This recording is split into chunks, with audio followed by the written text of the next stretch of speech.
사도행전 9장 32절에서 43절까지 보겠습니다. 또 이 일이 일어났으니 곧 베드로가 온 지역을 두루 다니다가 루다에 거하는 성도들에게도 내려갔더라. 거기서 그가 8년을 침상에 누워 마비병을 앓던 이름이 에니아라 하는 어떤 사람을 만났더라. 베드로가 그에게 이르되 에니아야, 예수 그리스도께서 너를 온전하게 하시니 일어나 내 침상을 정돈하라 하더라. 이에 그가 즉시 일어나더라. 이에 루다와 샤론에 거하던 모든 사람이 그를 보고 주께로 돌아왔더라. 이제 요바에 이름이 다비다라 하는 어떤 제자가 있었으니 그것을 번역하면 도르가더라. 이 여자가 행한 선한 일들과 구제 행위가 아주 많았더라. 그 무렵에 이 일이 일어났으니 곧 그녀가 병들어 죽었으며 그들이 그녀를 씻어 다락방에 두었더라. 루다가 요바에 가까움으로 베드로가 거기에 있다는 것을 제자들이 듣고 두 사람을 그에게 보내어 지체하지 말고 자기들에게 오기를 청하더라. 그러자 베드로가 일어나 그들과 함께 갔더라. 베드로가 오니 그들이 그를 데리고 다락방으로 들어갔더니 모든 과부들이 베드로 곁에서 울며 도르가가 자기들과 함께 있을 때 만들어준 겉옷과 의복들을 보여주더라. 베드로가 그들 모두 내보내고 무릎을 꿇고 기도하며 그 몸을 향하여 돌아서서 이르되 다비다야 일어나라 하더라. 이에 그녀가 눈을 뜨고 베드로를 보고 일어나 앉았더라. 그가 그의 손을 그녀에게 내밀어 그녀를 일으켜 세우고 성도들과 과부들을 불러 그녀가 살아난 것을 보이더라. 다 같이 42절 43절이요. 이에 이 일이 온 요바에 두루 알려지니 많은 사람들이 주를 믿더라. 또 이 일이 있었으니 곧 그가 요바에서 무두장이 시몬이란 사람과 함께 여러 날을 머물더라. 아멘. 여러 날을 머물렀더라. 자, 오늘 여러분이 지금 읽은 말씀을 보면 베드로의 사역이 소개되고 있어요. 베드로가 루다에 갔다. 그리고 요바에 갔다. 거기서 사역한 게 소개되고 있는데 제가 이 베드로의 사역을 통해서 오늘 여러분에게 선한 사역 이런 제목으로 여러분 중에 혹시 이런 생각을 가져본 적이 있으신가요? 내가 더 이상 이렇게 살아서는 안 되겠다. 그런 생각이 들어봤던 적이 있어요? 네. 저도 그런 생각을 해봤던 적이 있어요. 또 좀 달라져야겠다. 계속 이 모습은 아니다. 이런 생각을 해본 적도 있습니까? 저도 그런 생각을 해본 적이 있습니다. 그리스도인이 아닌 사업가들도 자기의 변화를 위해 굉장히 노력들을 합니다. 많은 책들을 읽어보고 또 어떤 사람들의 강연을 들어보기도 하고 그러면서 내가 이대로 머물면 우리 사업은 정체될 수밖에 없다. 그 생각으로 부단히 자기 자신을 변화시키려고 노력하는 사람들이 있다는 거죠. 그렇다면 그리스도인들은 어떨까요? 그리스도인들이 변화된다? 그리스도인이 달라진다? 이것은요, 좋은 쪽으로 달라지면 교회에게도 복이 되고요. 그 사람 자신에게도 영적으로 복이 돼요. 여러분, 그런데 오늘날 우리에게는 어떤 변화가 필요할까요? 그러면 이미 우리는 변화된 사람이 맞죠? 신분상 우리는 죄인이었다가 하나님의 아들로 변화된 사람입니다. 그래서 우리는 하나님을 향해 아버지 그렇게 부를 수가 있죠. 그리고 하나님을 알지 못하는 사람과 달리 날마다 하나님과의 관계 속에서 성령님의 인도를 받으며 아버지의 도우심, 보살핌, 공급하심 이런 걸 누리며 살아가고 있는 거죠. 우리가 변화된 게 맞아요. 그런데 우리의 변화는 여기서만 그쳐서는 안 되고 제가 지금 말씀드린 것이 우리의 신분의 변화라고 한다면 우리 상태도 달라질 필요가 있어요. 우리 상태가 달라진다는 건 뭘까요? 우리가 하나님의 아들들이라면 하나님의 아들들답게 살아가는 것, 하나님의 아들다운 모습을 드러내는 것, 이게 정말 이제는 우리에게 필요한 변화다 그렇게 말할 수가 있어요. 아들은 아들인데 아들다운 모습이 안 나온다. 아버지 욕먹이죠. 우리가 하나님의 자녀인데 자녀다운 모습을 안 낸다. 그러면 하나님께 영광이 안 되는 거죠. 우리가 세상에 비치고 세상의 소금인 이유는 사람들이 우리를 통해 하늘에 계신 아버지께 영광을 돌리게 하려고 그렇게 하는 거 아닙니까? 근데 만일 우리가 아들다운 모습이 없다. 아버지의 자녀다운 모습이 없다. 그러면 아버지께 욕먹이는 자녀가 되는 거죠. 쉽게 말하면. 그래서 우리에게도 변화가 필요한 거예요. 저는 오늘 이 말씀을 통해서 여러분들이 좀 삶의 변화에 대해 큰 관심을 갖고 기도하고 또 하나님의 말씀에 따라 순종하면서 놀라운 변화들이 나타날 수 있기를 바랍니다. 사도행전 9장과 10장은요. 이방인 선교를 위해서 굉장히 필수적인 본문들이에요. 9장에는요, 이방인의 사도인 사울의 회심 사건이 기록되어 있죠. 10장에서는요, 이방인들 중에 최초의 회심자가 된 고넬료의 회심 사건이 기록되어 있어요. 사도행전 9장의 중심 인물은 사울이에요. 10장에서는 베드로가 나오죠. 그 9장에서는요, 예수님이 직접적으로 만나주신 이제 사울이 회심한 사건이 기록되어 있다면 10장에서는요, 베드로라는 전도자를 통해서 예수님을 알게 된 고넬료의 회심 사건이 기록되어 있는 거죠. 누가는, 사도행전 누가 기록했죠? 누가가 기록했죠. 이 누가는 이 사도행전을 기록해가는 과정에서 앞으로는 바울, 그러니까 사울이죠. 사울의 사역에 초점을 맞출 거예요. 근데 그 전에 베드로에 대해서 몇 가지 더 이렇게 기록을 하고 넘어가려고 해요. 크게 뭐냐? 세 가지인데요. 이 세 가지는, 첫째는 애니야하고 도르가를 온전케 한 베드로의 사역. 그리고 두 번째는 고넬료에게 복음을 전한 베드로의 사역. 그리고 세 번째는 뭐냐면 헤롯의 그 핍박 속에 감옥에 갇혔다가 교회의 기도로 거기서부터 풀려난 거 있잖아요. 이걸 기록하고 나서 그 이후에 이제 사도 바울, 사울이죠. 이 사울의 사역에 대해서 기록해 나가려고 한다는 거죠.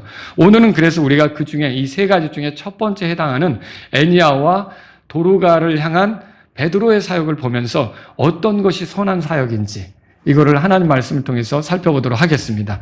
자, 그러면 먼저 우리가 베드로가 애니야를 고친 사역에 대해서 32절에서 35절에 보겠습니다. 우선 여기서 여러분이 주목해야 될 게 뭐냐면 베드로의 사역에 변화가 생겼어요. 어떤 변화냐? 원래 베드로는 예루살렘 교회의 지도자였죠? 사도행전 8장으로 넘어가 보세요. 큰 핍박이 예루살렘 교회에 있었는데 사람들이 다 흩어졌죠. 핍박을 피해 흩어졌는데 사도들은 어땠나요? 사도들도 흩어졌습니까? 사도들은 아니었죠. 자, 여기 보시면 1절 다 같이 보겠습니다. 읽겠습니다. 사울이 그의 죽음에 동의하더라. 그리고 그때 예루살렘에 있는 교회에 큰 핍박이 있었으니 사도들 외에는 그들이 모두 유대와 사마리아 전 지역들에 널리 흩어졌더라. 자, 이 핍박을 피해서 예루살렘 교회의 성도님들은 흩어졌죠. 다양한 쪽으로 흩어졌어요. 흩어져서 한 일은 뭐예요? 복음 전하는 거죠. 그래서 4절에 그렇게 써 있잖아요. 다 같이 한번 4절도 읽어볼까요? 읽겠습니다.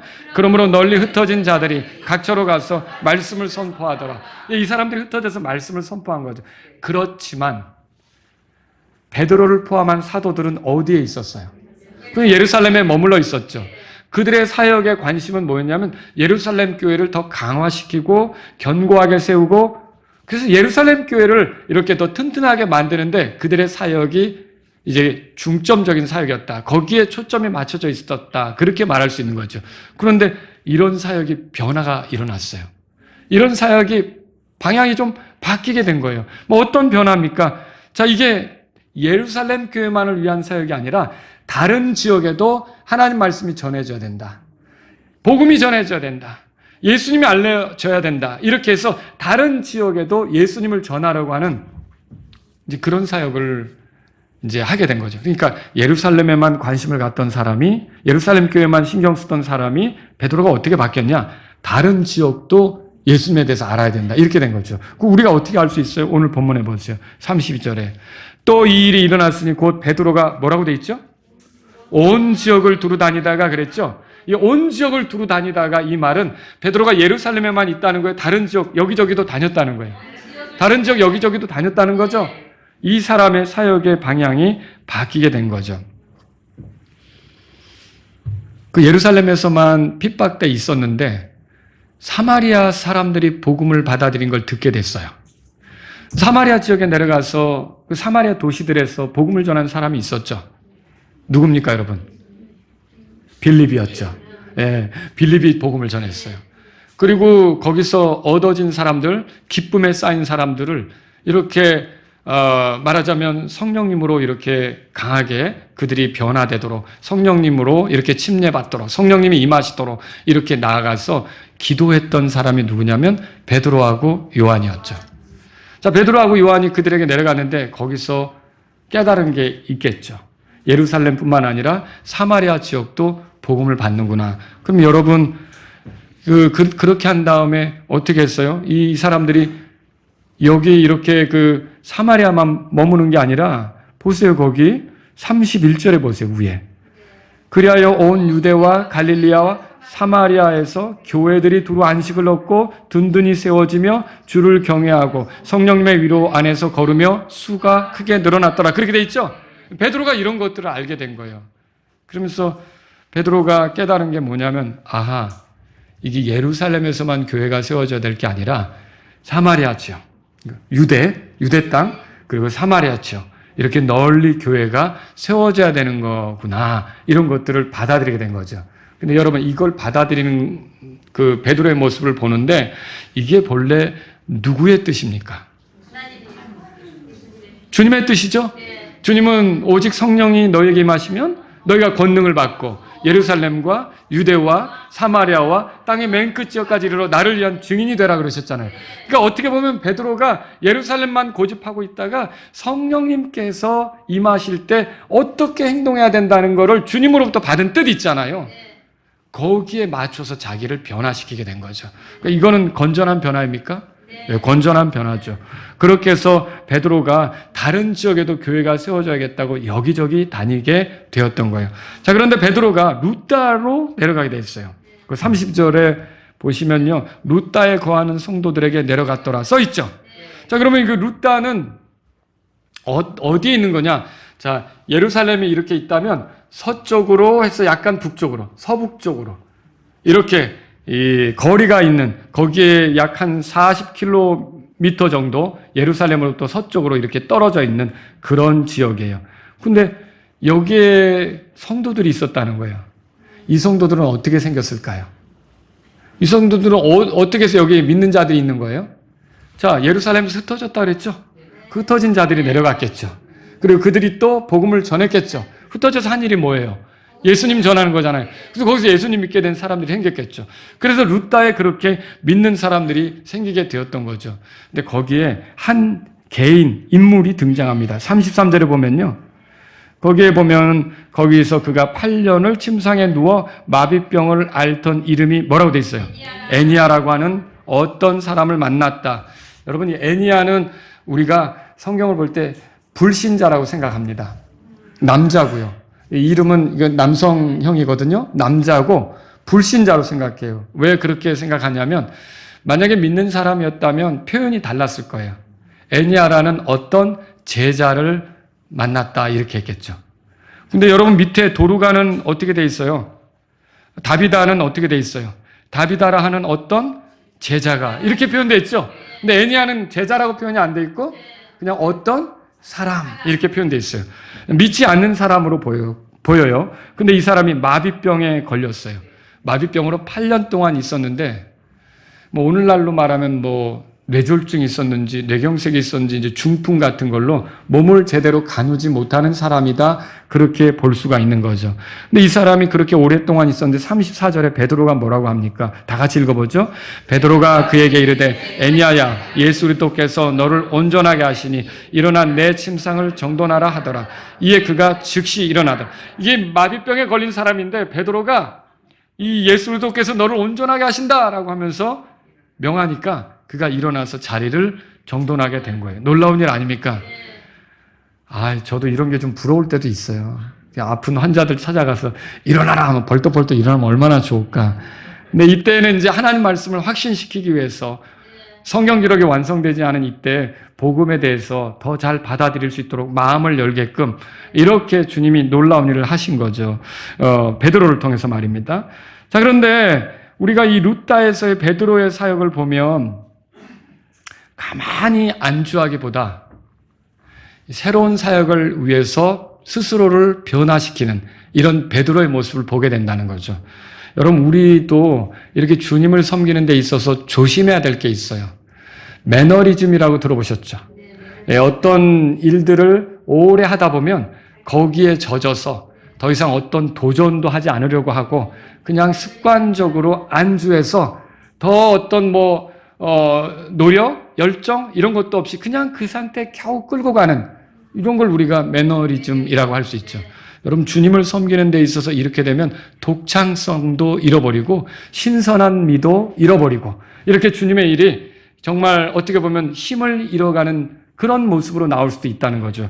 근데 베드로는 어땠어요? 이런 상황 속에서 스스로 예루살렘에만 안주한 게 아니라 여기저기 돌아다니면서 나를 필요로 하는 내 복음을 들어야 할 만한 사람, 이런 사람들을 찾아다니면서 활발하게 사역을 했다라고 하는 거죠. 여러분 이거예요. 이런 형태의 사역. 베드로의 사역이 보여주는 게 그거예요. 그건 뭐냐면 주님의 뜻에 일치하는 변화를 추구하는 거죠. 예루살렘에만 안주하는 건 주님이 원하는 바가 아니에요. 생각해 보셨습니까? 왜 예루살렘에 핍박이 일어났을까? 사도행전 1장 8절에서는 너희는 땅의 모든 족속에게로 가라고 하면서 예루살렘, 유대, 사마리아, 땅의 맨 끝절까지 가라고 그랬잖아요. 이 사도행전 1장 8절의 말씀을 제대로 하지 않으니까 사도행전 8장 1절이 거꾸로 나온 거예요. 8장 1절은 뭐예요? 그들이 핍박으로 흩어지게 된 거죠. 여러분 그렇습니다. 주님에 의해서 우리가 강제로 어떤 사역을 하기보다는 우리 스스로 변화되어서 하나님께서 원하시는 방향으로, 성령님이 원하시는 방향으로 움직여가는 성도들이 돼야 되는 거죠. 여러분이 그냥 교회 오래 다녔으니까 습관처럼, 여러분 오늘 주일날 올 때 어때요? 매주 교회 가는 그런 경배고 예배니까 그냥 또 오늘도 가네하고 여러분이 매너리즘에 빠지면 안 돼요. 식상함. 그것이 아니라 매번 한 번 한 번이 여러분에게 마지막 예배가 될 수 있다는 거 아십니까? 주님이 오시면 끝이에요.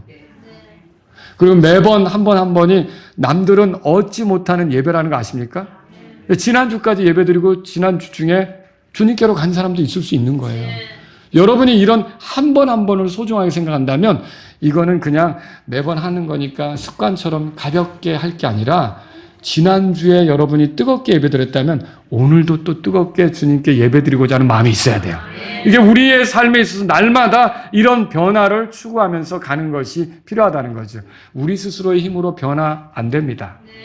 근데 우리가 변화될 수 있도록 우리에게 새 생명이 있어요. 성령님이 우리 안에 들어오셨어요. 말씀이 우리에게 주어지고 있어요. 우리가 그 말씀에 따라 순종하게 되면 우리의 삶에 변화가 나타나는 거예요. 베드로도 주님의 뜻에 순종하기 시작할 때 변화가 드러나기 시작한 거예요. 사도행전 1장 8절에 순종하기 시작할 때 변화가 나타나기 시작한 거죠. 저와 여러분도 그렇게 돼야 되겠습니다. 올해 어떻게 보내시려고 하세요?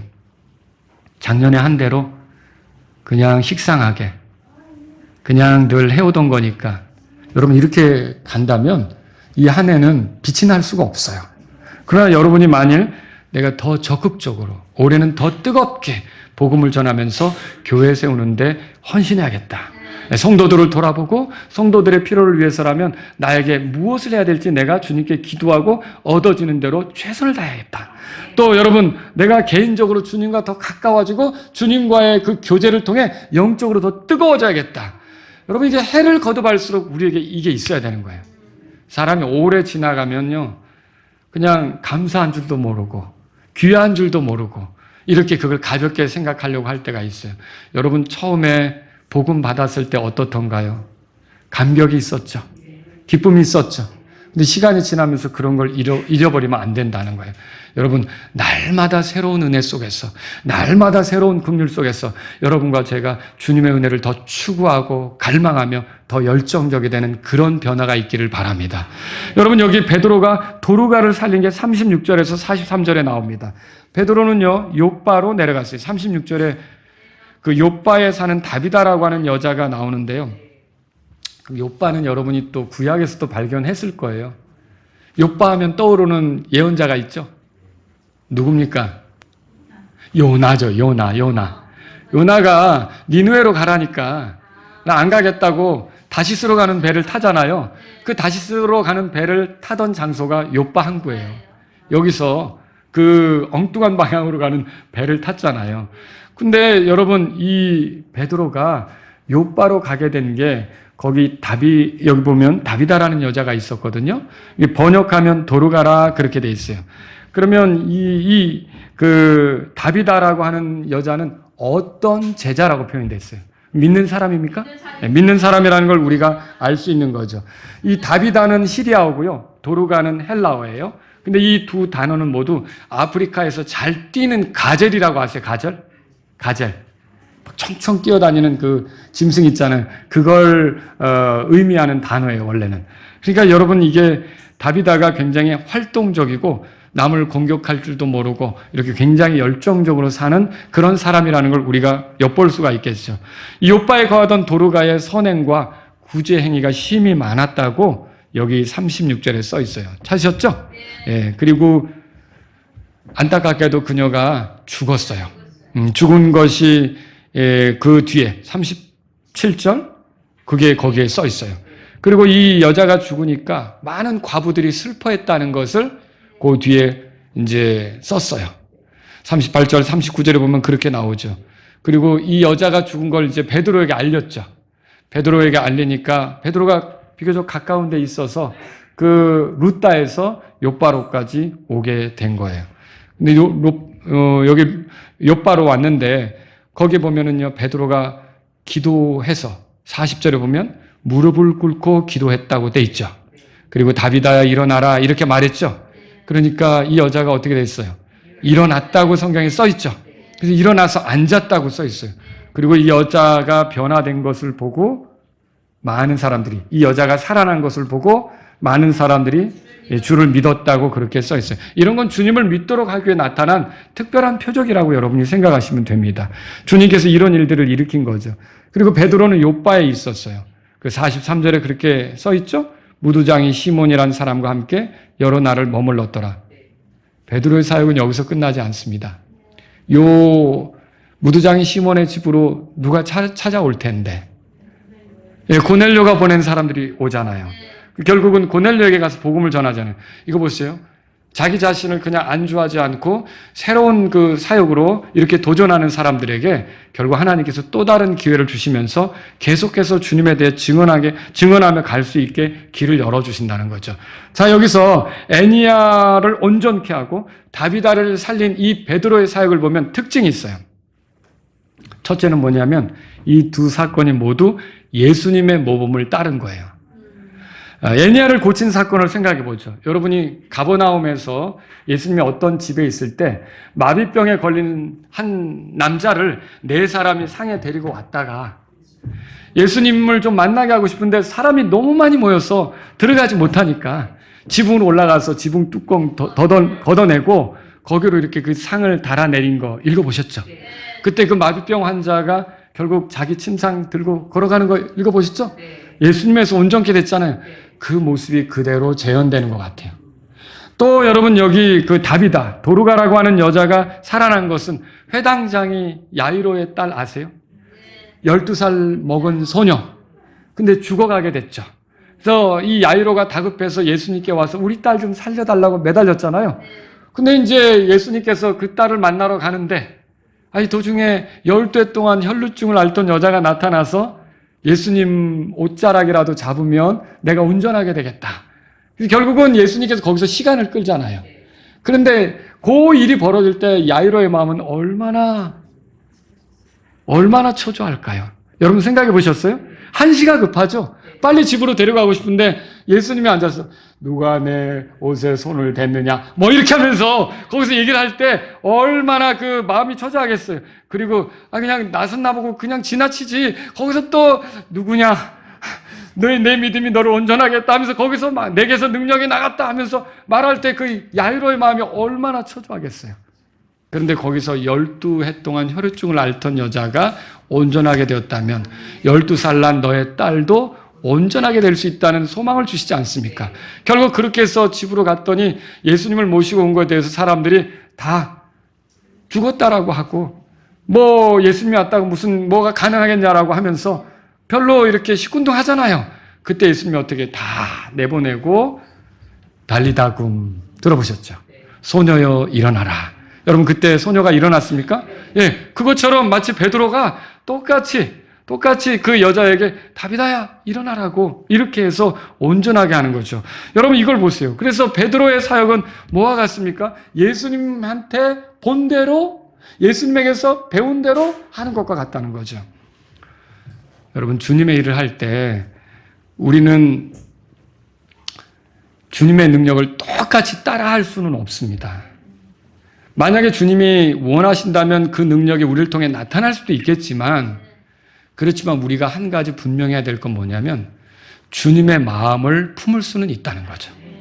병든 사람에게, 또 아픈 사람에게, 죽어가는 사람에게 우리가 주님이 보여주셨던 그 마음이 있잖아요. 그 마음을 품고 사역할 수 있다는 거죠. 불쌍히 여기기 위해서 불쌍히 여기는 마음으로 다가가시고 이렇게 했던 것처럼 우리도 불쌍히 여기는 마음으로 어려움 중에 처한 사람들을 돕고 이렇게 사역할 수 있다는 거죠. 여러분, 베드로는 이렇게 주님이 보여주신 대로 사역하는 그 모습을 우리에게 비춰주고 있다는 거죠. 두 번째는 뭡니까? 이 두 사건은 모두 예수님의 권능으로 이루어졌어요. 베드로는 일찍이 자기 자신에게 어떤 권능이 없다는 걸 알았어요. 여러분과 제가 주의해야 될 건 뭐냐면은 우리 주변에 어떤 한 인물이 자기에게 많은 능력이 있는 것처럼 떠든다. 심지어 목사라고 하는 자가 내게 많은 능력이 있는 것처럼 떠든다. 그래서 여러분들이 불의 종 포스터에 이번 주에 불의 종 우리 교회 오시다. 뜨거운 종이 오시네요. 그런데 여러분, 이렇게 해서 자기 자신이 능력이 있는 것처럼 선전하는 사람은 다 가짜입니다. 자, 물 주는 자도 있고 심는 자도 있고 물 주는 자도 있지만 잘하게 하시는 분은 누굽니까? 하나님이세요. 여러분, 우리는 도구일 뿐이고 능력은 하나님이십니다. 여러분, 그거 알아야 돼요. 자, 우리가 저기 초 저렇게 해놓고요. 전기 저기서 향이 나오게 하잖아요. 코드선 꽂아놨죠. 야, 코드선 딱 빼더니 이거 대단해. 이럽니까? 이거 대단해. 이게 불이 들어오게 하고. 여러분, 콘센트에 우리가 코드를 꽂잖아요. 코드를 딱 뽑고 이거 대단해. 이렇게 하느냐는 거죠. 전기 능력은 어디서 오는 거예요? 발전소에서 오죠? 마찬가지 우리는 도구일 뿐이지 여러분, 능력은 하나님께 있는 거예요. 그러니까 베드로도 뭐라 그랬어요? 안진뱅이를 걷지 못하는 자를 일으키면서 은과 금은 내게 없거니와 내게 있는 것으로 내게 주노니 나사렛 예수 그리스도의 이름으로 일어나 걸으라. 그렇게 말하면서 사람들이 와서 이게 무슨 일이냐라고 다 주목할 때 오늘날 거짓된 예언자 같으면, 거짓된 종 같으면 봤지. 그렇지, 이제 나를 알아보는구나. 다 이렇게 할지 모르지만 베드로는 성경에 보니까 뭐라는, 어찌하여 이 일이 내가 만들어낸 것처럼, 내가 한 것처럼 나를 주목하여 보느냐. 이건 내가 한 게 아니다. 너희가 십자가 못 박아 죽인 그 예수 그리스도의 이름으로 일어난 일이다. 이렇게 말하잖아요. 그래서 여러분과 제가 알아야 될 거는 이런 놀라운 일들이 예수님의 권능으로 일어나는 것이다라는 걸 알아야 된다는 거죠. 자, 오늘 34절에도 보세요. 거기 보면 베드로가 그에게 이르되 애니야야, 그 애니야, 마비병에 걸린 사람을 일으키는데 예수 그리스도께서 너를 온전하게 하시니. 자, 내가 너를 온전하게 한다. 그렇게 됐어요? 아니요. 그러니까 여러분이 이렇게 유튜브나 이런 데 볼 때 어떤 이상한 목사들이 하면 자기 손에서 광선이 나가는 것처럼 그리고 또 혀는 뱀 소리를 많이 내요. 이렇게 하는 걸 조심하셔야 돼요. 여러분, 능력은 우리에게서 나가는 게 아니라 주님께 있습니다.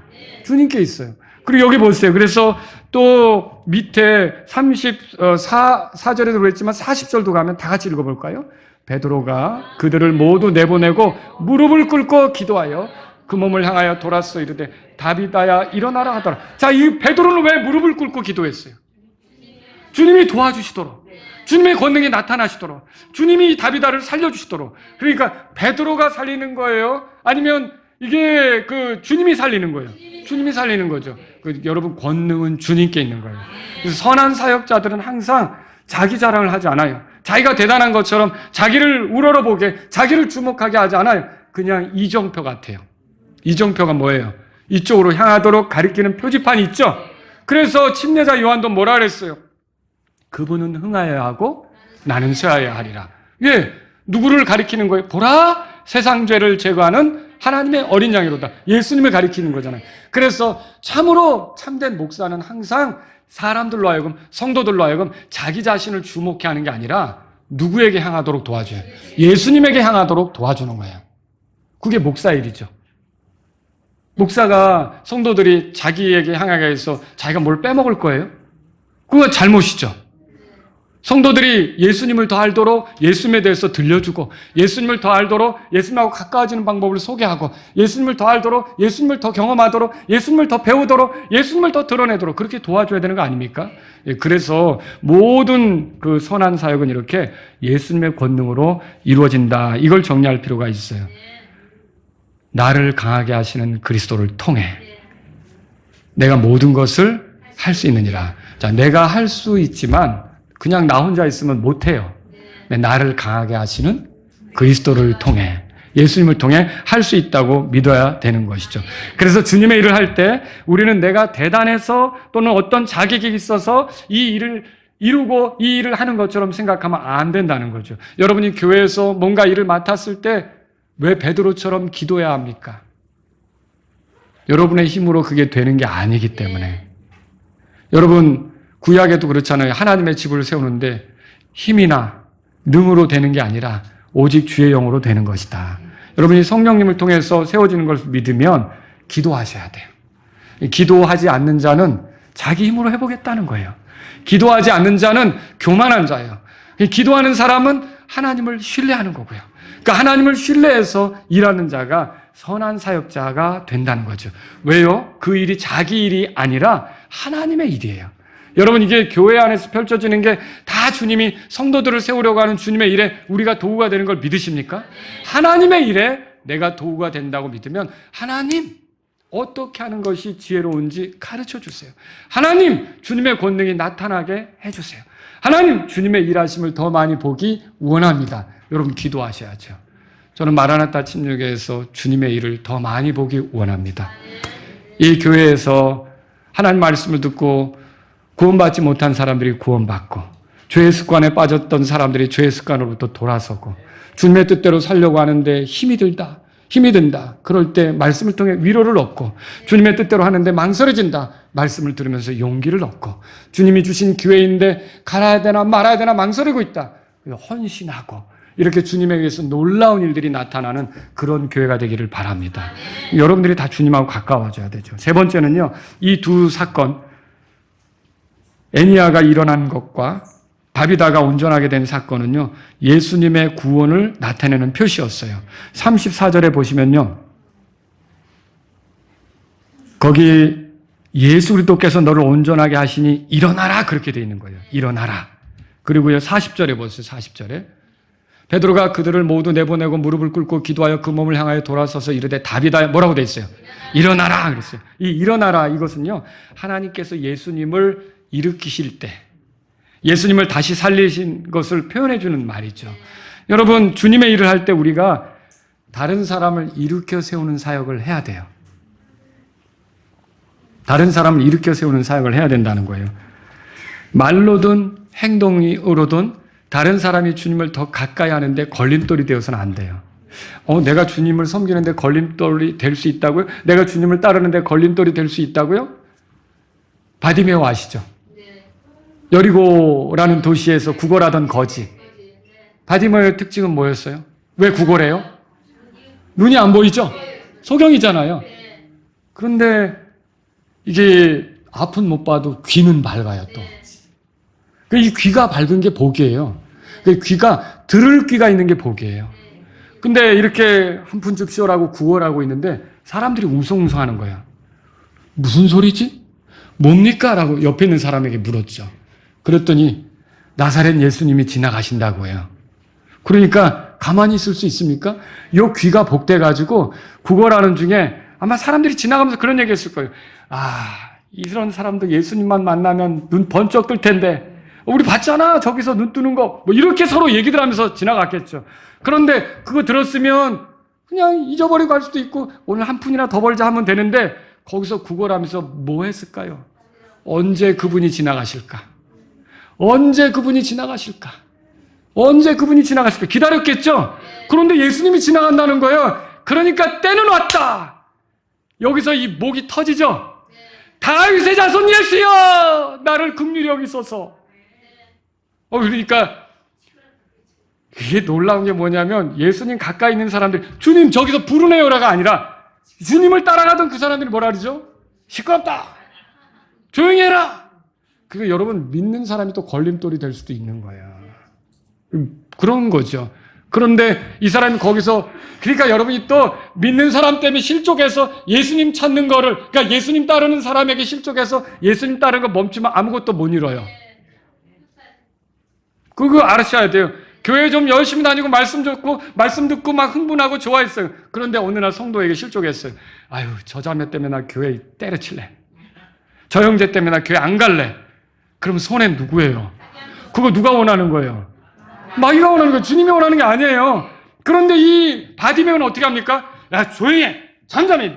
시끄러. 구걸이나 하지. 어디서 끼어들어. 뭐 이렇게 사람들이 조용히 하라고 하는데 바디메오는 조용할 수 있었어요? 아니죠. 더 소리 지르죠.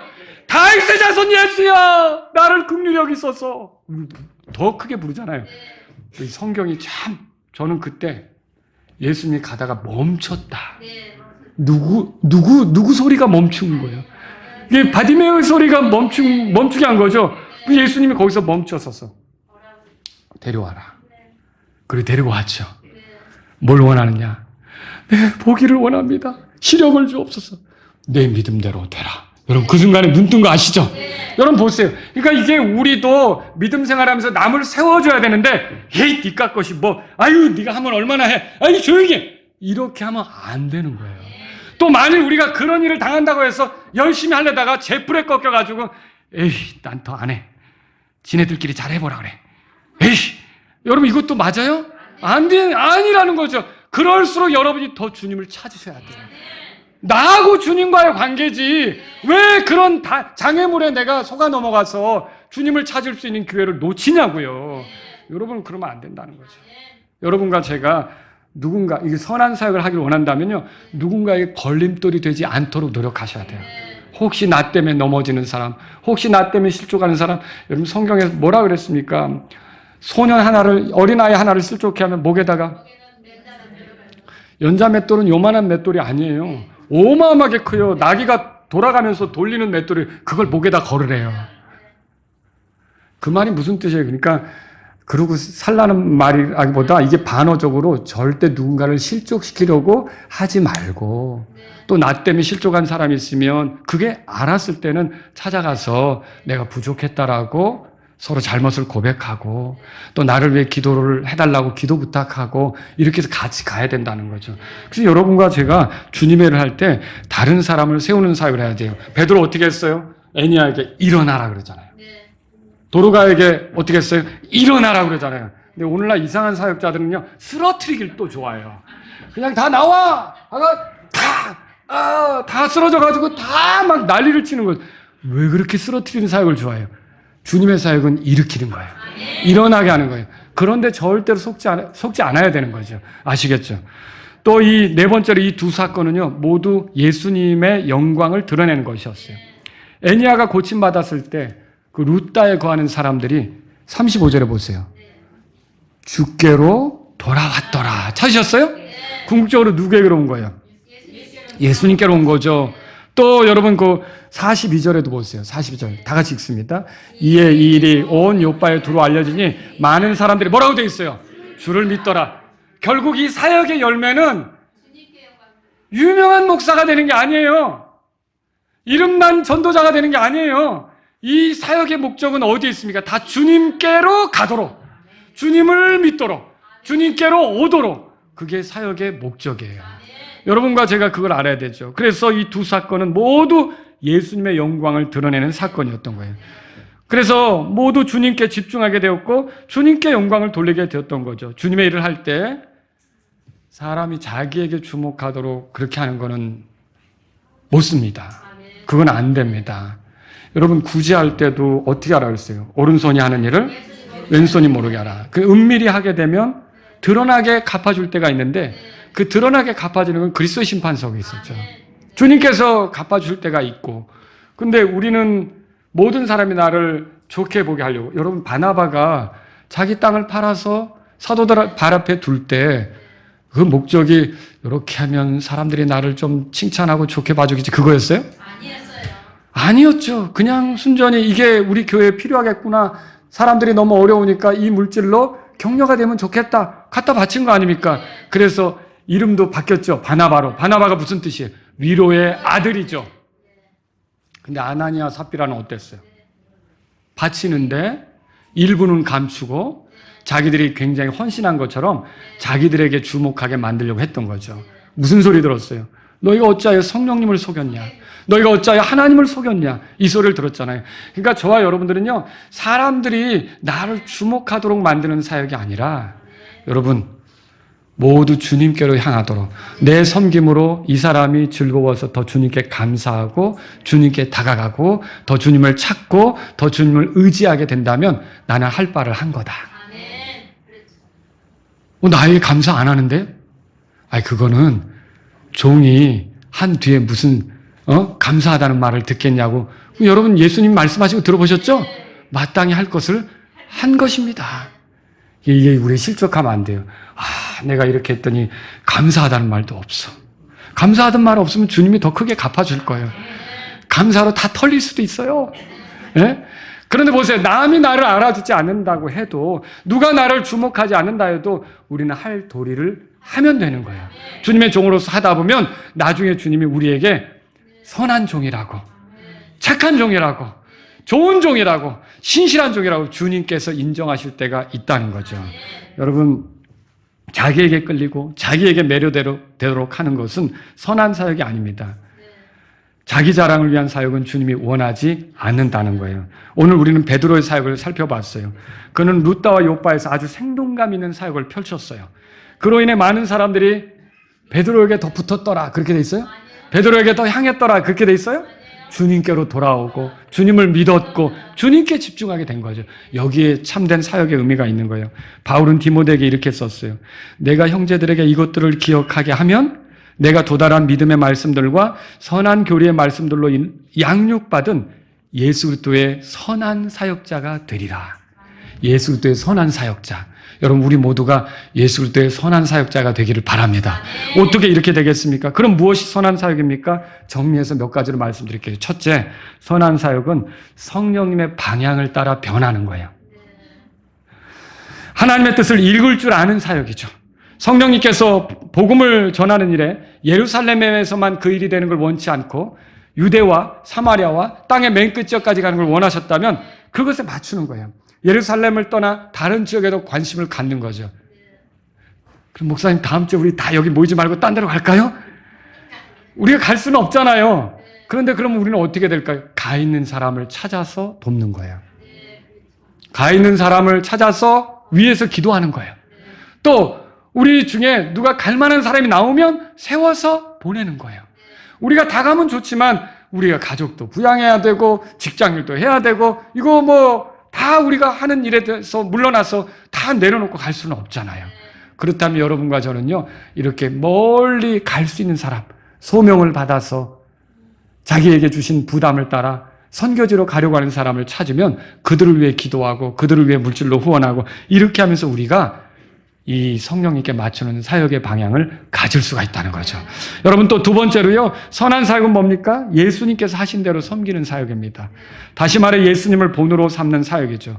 우리가 완전히 그분처럼 할 수는 없어요. 부족함이 우리에겐 많죠.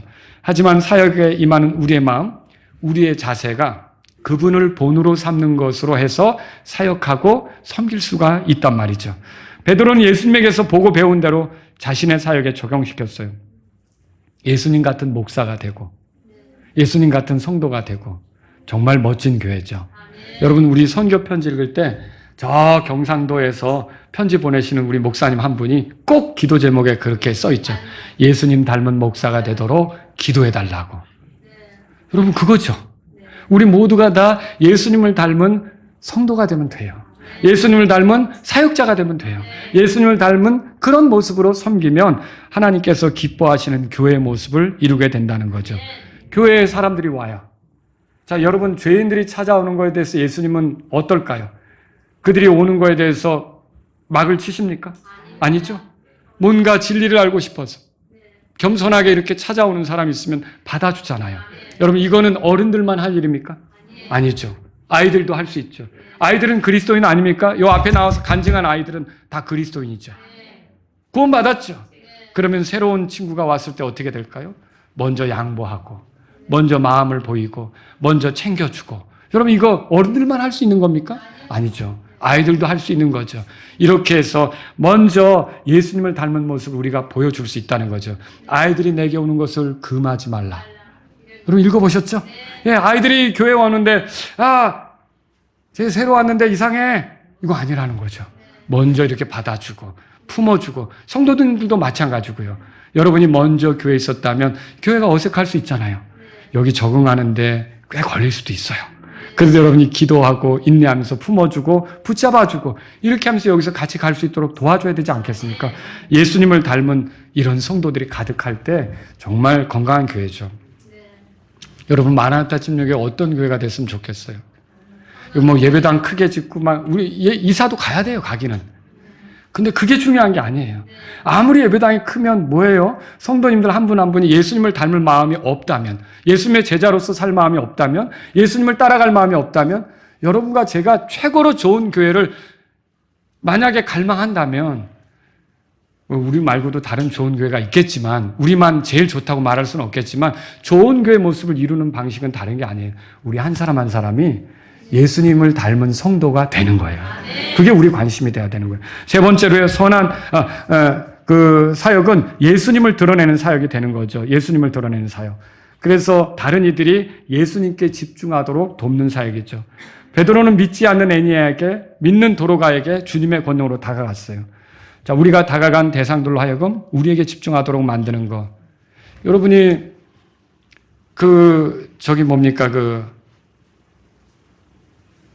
이단 이만희 아저씨 신천지 근데 그 사람들이 교회 가서 굉장히 열심히 해요. 왜 열심히 할까요? 목사님의 마음을 얻어야죠. 목사님의 마음을 얻고 중요한 요직에 들어가야죠. 어느 요직에 들어가면 어떻게 할까요? 그때부터 교회를 분열시키는 말들을 하기 시작하죠. 자기들이 교회를 접수해야 되니까. 여러분 방식이 잘못된 거죠. 완전히 잘못돼도 이게 크게 잘못된 거죠. 그렇죠? 잘못돼도 크게 잘못된 거예요. 여러분과 제가 교회에서 수고하고 섬기는 이유는 뭐예요? 목사님에게 잘 보이겠어요? 아니죠. 다른 성도들에게 잘 보이겠어요? 아니죠. 누가 우리를 보고 있어요? 예수님이 보고 있는 거죠.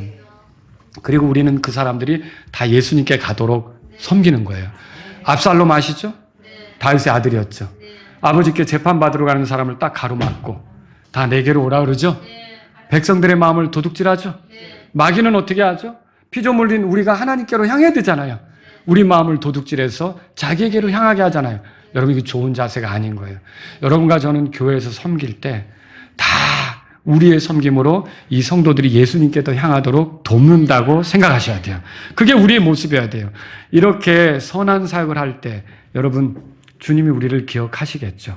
도로가의 사역은 그 과부들도 기억하는 사역이었어요.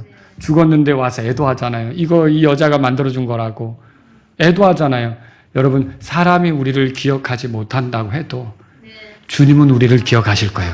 히브리서 6장 10절에 이는 하나님께서 불의하지 아니하셔서 너희의 행위와 그분의 이름을 향한 너희가 보여준 사랑의 수고 곧 너희가 성도들을 섬겨왔으며 또 섬기고 있는 것을 잊지 아니하시기 때문이라.